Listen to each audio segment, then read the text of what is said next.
ఇచ్చినటువంటి గతంలో కేటీఆర్ గారు ఎస్ఎన్డిపి ఊసుకోపోయి మా బయట కూడా తిరగని కొడుకా మేములని ఏమనుకుంటున్నారా మీరు? ఈ అమ్మ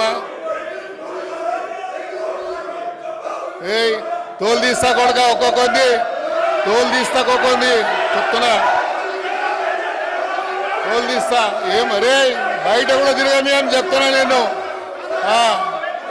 రారా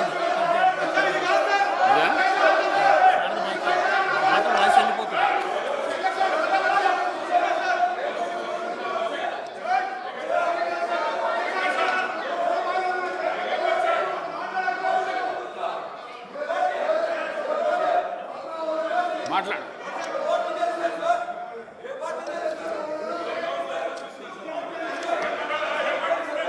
సంబంధించినటువంటి గతంలో కేటీఆర్ గారు ఎస్ఎన్డిపి ఊసుకోపోయి మా బయట కూడా తిరగని కొడుకా మేములని ఏమనుకుంటున్నారా మీరు? ఈ అమ్మ తోలు తీస్తా కొడుక ఒక్కొక్కంది తోలు తీస్తా ఒక్కొక్కంది చెప్తున్నా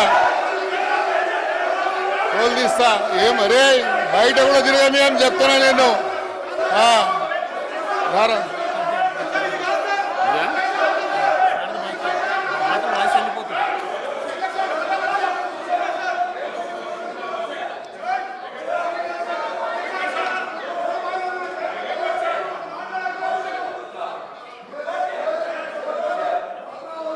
మాట్లాడు.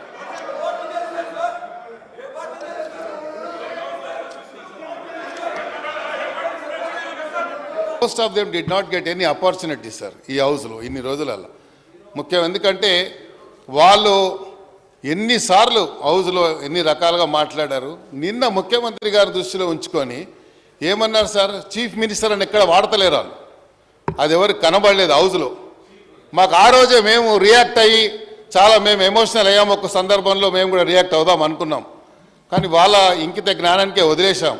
చీఫ్ మినిస్టర్ గారు ఏమని సంబోధించారు సార్ వాళ్ళు నిన్న రెండు మూడు రోజుల నుంచి ఒక అంశాన్ని తీసుకొని. సవితక్క గారి మీద అందరికీ గౌరవం ఉంది, ఎవరికి లేదు సార్ గౌరవం? చీఫ్ మినిస్టర్ గారు ఏమన్నా తప్పుడు లాంగ్వేజ్ మాట్లాడారా? ఏం చెప్పారు? దాని మీద చీఫ్ మినిస్టర్ అంటే ఈ రాష్ట్రానికి మంత్రి, నేను ఐటీ మినిస్టర్ని, ఐటీ ఇది అని రాష్ట్రాన్ని ఇది చేశాను అది చేశాను, దాంతోపాటు దోసుకున్నది కూడా చెప్తే బాగుండేది. అది చెప్పకుండా ఇది చేశాను అది చేశాను, హైదరాబాదు అద్భుతం చేశాను, అరచేతిలో స్వర్గం చూపించానని ప్రయత్నం చేశాడు తప్ప ఏం లాంగ్వేజ్ మాట్లాడాడు సార్ ఆయన కూర్చొని? ఇక్కడ బయట పోయి ఏం మాట్లాడాడు సార్ ఆయన? పోయి చీఫ్ మినిస్టర్ని పెట్టుకొని చీప్ అంటాడా sir? How dare is sir? మేము రియాక్ట్ కాలేమా సార్? మేము అలాంటి దాన్ని మేము మాట్లాడలేమా? అందుకే కోపం వచ్చింది సార్, అంతే తప్ప వేరే ఏం లేదు. సో మీకు కూడా దానివల్ల ఏమైనా ఇబ్బంది కలిగి ఉంటే ఐఎమ్ సారీ సార్. ఈరోజు హైదరాబాద్కు సంబంధించినటువంటి చాలా సమస్యలు ఉన్నాయి సార్. ఈ